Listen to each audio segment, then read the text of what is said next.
hiriyaa keessan tokkorraa ergaan bifa sagaleetii yoo isin dhaqqabe akka hiriyaan keessan sun hin beeknetti sagalee isaa bantanii dhaggeeffatanii beektu. Akkasumas WhatsApp keessan irratti namoonni garaagaraa yeroo wantoota garaagaraa faayila garaagaraa isiniif ergan fakkeenyaaf mee suuraa hodhannu suuraa tokko hiriyaan keessan isiniif ergee suuraa san deebisee itti sheenayoo isin jalaa dileet gochuudhaaf yaalee hoongistanii beektu. Akka hoongessuun danda'amu hoo ni beektu. Maarree gaafilee kanneeniif har'a Oromoo Samsangii wajjin hamma xumuraatti yoo turtan deebisaa ni argattu. Egaan hordoftoota keenya nagaa isin irraanfannee akkamiin jirtu nuti nagaadha. Haye har'a akkuma jalqabaa irratti beeksisuudhaaf yaaletti WhatsApp keessan online isaa dhoofachuu irra darbitanii ergaa namni tokko isiniif barreesse yookiin isiniif ergee fakkeenyaaf sagaleedhaan yoo isin dhaqqabe sagalee san bantanii akka qaama san biratti hin beeksisne takka hin dhageeffataminitti fakkeenyaaf mallattoo bulee isin argisiisan dhoksitanii akka isin bulee hin taanetti dhageeffatanii akkasuma immoo ergaalee garaagaraa namni isiniif erge fakkeenyaaf akkuma jalqaba jedhe suuraa tokko yoo hiriyaa keessan birraa yookiin namni isin jaallatan tokko jaalalleessaa ta'u namni garaagaraa isiniif ergee suuraa san deebisanii ammoo itti sheenaawanii isin jalaa dileet gochuudhaaf kan yaadan yoo ta'e akka suuraa san isin jalaa isaan dileet gochuun hin danda'amne ka wajjin ilaallu ta'a jechuudha. So gara barnoota keenyaatiin darbine chaanala keenyaaf warroonni haaraa taatan hamma ammaatti akka subscribe gootan isin beeksisna jechuudha. Subscribe gochuudhaaf as erga YouTube keessan irra galtanii chaanala keenya argattanii iddoo subscribe jettu tanarratti nu cuqaasu eegasii as iddoo mallattoo bell icon tanarrattis haala kanaan kilikeeroo takka gootanii iddoo all jettu tanarratti cuqaastu. Akkasuma chaanala keenya lammaffaa Aramee Online jedhama. Description boxii video kana jalaa ni argattu. Akkasuma yookiin koomentii jalqabarraa linkii isaa ni argattu akka subscribe gootan isin beeksisna jechuudha.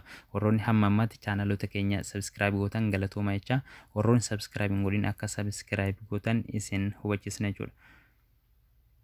Haye yeroo gara barnoota keenyaatti darbinu wantoota amma hamma ammaatti jenne san hundi kan hojjetu WhatsApp isa Play Store keessa download gootan osoo hin taane Jeep WhatsApp irratti jechuudha. Jeep WhatsAppin update ta'eera wantoota baay'ee update ta'ee dhufe inni amma hamma ammaatti jenne sun hundu Jeep WhatsApp irratti hojjeta. Mee amma isin argisiisu ani amma kanaan dura ofumatti barreesse WhatsApp lama fayyadamu waan ta'eef iyyuu isa kanarratti haala kanaan sagalee WhatsApp kiyya kaan irratti ergee ture jechuudha. Sagaleen amma an erge haala kanaan bulee taatee jirti jechuudha bakka isheetuni. Sagalee kana bakka kana osoo isin bifuma gurraattiidhaan jirtu osoo isin bulee hin taane akkaataatti dhageeffachuu dandeessan isinitti argisiisa. Akkasuma immoo fakkeenyaaf suuraalee garaagaraa namaaf ergitanii suuraa san deebisanii namni yoo isin jalaa dileet godhe akkaataatti deebisanii dileet gochuun hin danda'amne isinitti argisiisa. Mee fakkeenyaaf suura mata'e tokko achi garas erginee haa ilaallu. Amma fakkeenyaaf ani suuraa isa adii kana haa ergu achi Jeep WhatsApp kiyya irratti haa ergu. Suuraa kana ergaa haala kanaan ergee deebisee dileet haa godhu amma ni badaa jechuudha. Haala kanaan yeroo dileet gootan dileet for everyone ta'etu tanarratti balleessitu jechuudha. Ammaan suuraa kana haala kanaan asii balleesseera bakka Jeep WhatsApp keessan irrallee ni badaa jechuudha. Haala kanaan akkuma isin argitan Jeep WhatsApp yeroo galu this message was deleted dha. Messaging kun delete ta'uu isaa nan argaa.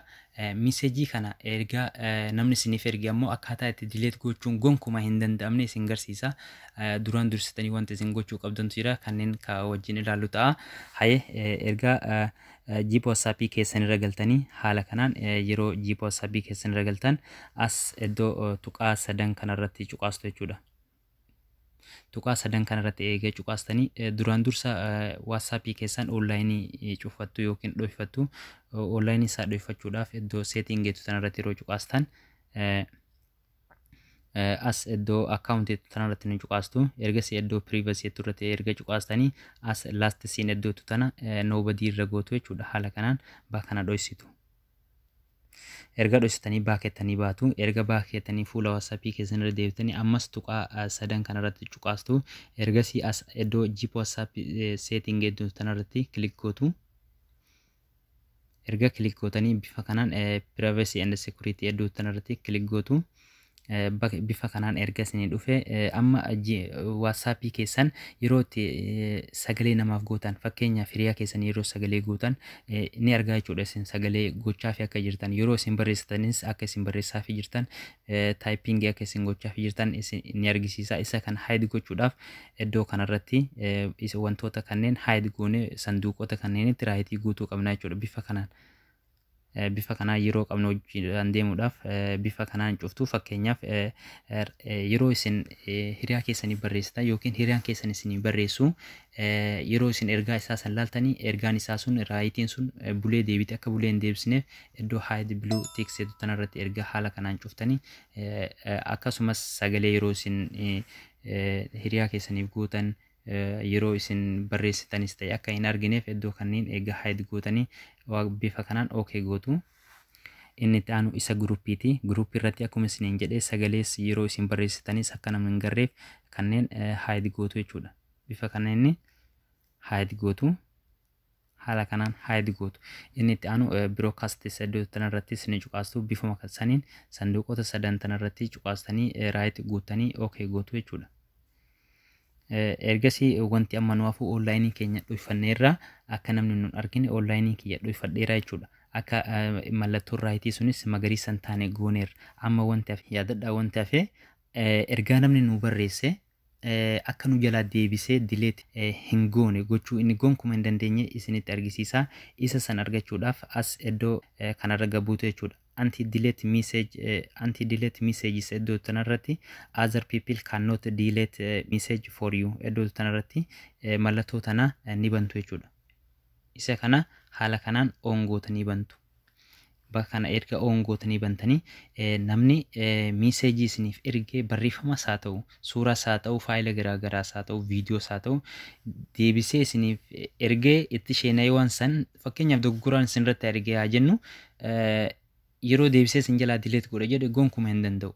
Akka inni ammoo dileet isin jalaa gochuudhaaf yaale ni beektu akka inni biraa balleessellee ni beektu jechuudha. Akka inni isin jalaa balleessuudhaaf yaalii godhes ni beektu. Inni waan isin jalaa badeesse'a isin ammoo suurichi sun isin biratti hafeeraa jechuudha. Bakka kana erga haala kanaan on gootanii. Amma isteeppota isiniin jedhe hunda xumurannee irraa waan ta'eefiyyuu gobaa kennee ilaallaa jechuudha. Duubatti deebinee mee yaaliidhaaf wajjumaan ilaallaa na faana buutu jechuudha. Anammaaf mee waasabii kiyya kaanirraa deema. Amma waasabii kiyya kanarra galee sagalee achi ergaa jechuudha. Fakkeenyaaf sagalee qopheeffadhee qaba waan ta'eefiyyuu viidiyoo waraabaa waan jiruufiyyuu anammaaf sagalee amma gochuu hin danda'u kan qopheeffadhee qabu jira. Mee amma sagalee kana kan asitti qabe kan akka hin deemne achi ergee haa ilaalu.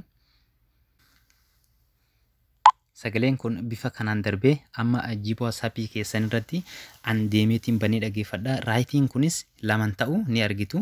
Bakki itti magariisa taatu kunis bulee taatu kunis bifa kanaan osoo jijjiirama tokko mul'isne sagaleen kun yeroo ani dhageeffadhes haaluma kanaan turti. Anammoo jiba WhatsApp keerra deemee haa dhageeffadhu. Yeroo jiba WhatsApp keerra galu haala kanaan amma sagaleen ani jalqaba godhe sun bifa kanaan dhuftee jechuudha. Fakkeenyaaf amma sagaleen kun hin dhageeffatamne anamma banee haa dhageeffadhu. Akka isin immoo WhatsApp kee kaan irratti jijjiirama fidduu haa ilaallu. Kinoo anamma sagalee kana bakka kanaa banee dhageeffadheera jechuudha. Sagaleen kun dhageeffadheera akkuma isin argitan kana asitti mallattoo bulee deebitee jirti jechuudha. Nama san biratti immoo akka an banee dhageeffadhe inuma hin beeku. Mallattoo bulee tanas hin fidduuf jechuudha. Maarkii bulee tana inuma hin qabdu. Amma fakkeenyaaf hojii WhatsApp kan irra deebinee haa ilaallu. Akkuma isin argitan kinoo raayitiin isaas lama hin taane hin banamnees jechuudha. Hin banamnee namni sun hin ilaallee jedhee yaada jechuudha. Fakkeenyaaf inni kun hiriyaa kiyya jennee haa yaannu. WhatsAppiin kun bifa kanaan akka hin banamin nutti himaa jirti jechuudha. Fakkeenyaaf WhatsAppiin kun inni jawalli kun kan hiriyaa kiyyaa ta'a jennu inni sagalee naaf ergan sagalee isaa san garuu dhageeffadheera. Isa biraa immoo hin dhageeffannee hin banamne jechuudha jira. Akka nama onlaayinii irra guutumaan guututti hin jirre raayitiinis takka wanti isin sagaleen sun jijjiirama fidde tokko hin jiru jechuudha.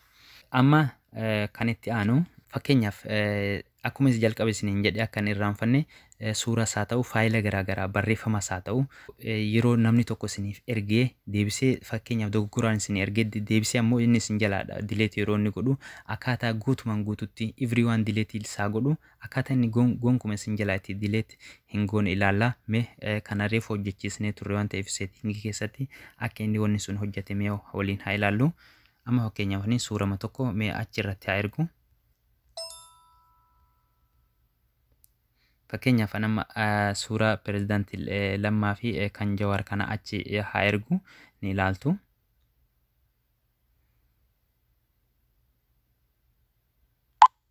Akkuma isin amma argitan jiiboo WhatsApp kiyya irratti suuraa kana ergeera jechuudhaan. Suuraa kana ergeera deebisee dileet godha. Amma deebisee dileetiin godha. Osoo jiiboo WhatsApp kiyya sanirra hin seenne deebisee dileet godha jechuudha. Yeroo dileet gootan bifa kanaan erga irratti fixanii delete for me kaydhu kana miti delete for everyone iddoo tunarratti delete gochuu qabdu isa gadii kanarratti bifa kanaan eega delete gootanii amma message kun badeera jechuudha. Akka duraan yoo ta'e isa biraayis badeera jechuudha. Amma namni fakkeenyaaf namni kun hiriyaa kiyyaa jennu inni suuraa san dogoggoraan irratti ergee deebisee delete godhee na biraayis badeessaa garuu suurichi sun na biraa hin banne mee haa ilaallu wajjin. Amma jiiboo WhatsApp kiyya irra deemee haa ilaallu. Yeroo jiiboo WhatsApp kiyya bira deemnu kinoo suuraan sun guutumaan guututti baduu hin danda'u jechuudha. Suurichi haala kanaan taa'aa jira guutuma wanni inni jijjiirama fides hin jiru bifuma kanaan turaa jechuudha. Hin baduu haala kanaan jira. Mee amma fakkeenya barreeffama barreessee haa ilaallu.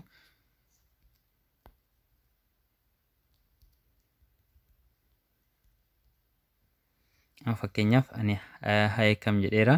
Mee barreeffama kanas deebisee dileetuudha jechuudha. Dileetu. For everyone yeroo haala kanaan delete godhu hiriyaa keessan biratti immoo kinoo akkuma isin argitan delete hin taane asini jira jechuudha. Wanti isin beekuu qabdan namni sun delete isin jalaa gochuu geengoo takka qaba kinoo akkuma sa'aatii itti ergame san biratti geengoo qaba. Ergaan kun normaalii hin qabu akkuma isin argitan bakka kanarratti hin qabu. Inni kun ammoo wanta dabalateetu jira. Geengoo tanaatti akkana tan keessa akkana dalgee wantiin sararri akka deemtuun namni sun ergaa kana isiniif ergee dileet akka isin bakka sanii isin jalaa gochuudhaaf yaalii godhe kan isinitti argisiisa jechuudha. Sanduuqni xiqqoon tuni isin immoo namni sun isin jalaa balleesseera jedhee yaada. Isin ammoo ergaan sun guutumaan guututti isin jalaa hin banne namni haala kanaan viidiyoolee garaagaraas haa ta'u fakkeenyaaf wantoota akka nashiidaa muuziqaa garaagaraas yoo isiniif ergan isin jalaa namni dileet gochuudhaaf kan yaalus yoo ta'e inuma gonkuma inuma hin danda'amu. Ergaan sun isin bira qaqqabe taanaaniin ergaa san isin biraa namoonni hamma fedhan yaalii godhanis akka isin bira balleessuu hin dandeenye dhibbaan dhibbatti amansiisaa jechuudha. Maarree hordoftoota keenya barnoota keenya har'aarraa akka waa baay'ee barattan abdii qabna jechuudha. Fakkeenyaaf warroonni yeroo garaagaraatti namni miiseejis ni barreessee isin jalaa dileet godhu warroonni jiiboo WhatsApp fayyadamtan furmaata isaa dhibbaan dhibbatti argattaniitu jedheeti yaada. Appilikeeshina tokko maletti pilees viidiyoo keenya baay'een keessan laayik osoo hin goone baatu laayik godhaa nu jajjabeessa. Akkasuma yaada qabdanis koomantii irra nu kaa'aa. Gaafis yoo qabaattan koomantii irratti nu barreessaa deebisaaf nu eegaa. Barnoota dabalataatiif immoo YouTube chaanal Oromoo Saamsang sabskiraayib godhaa akka hin irraanfanne chaanala keenya lammaffaa sabskiraayib godhaa. Gaafiiwwan baay'een keessan karaa keessaatiin nu gaafattaniif deebisaan isaa chaanala Oromoo Saamsang jalatti deebifamee jira.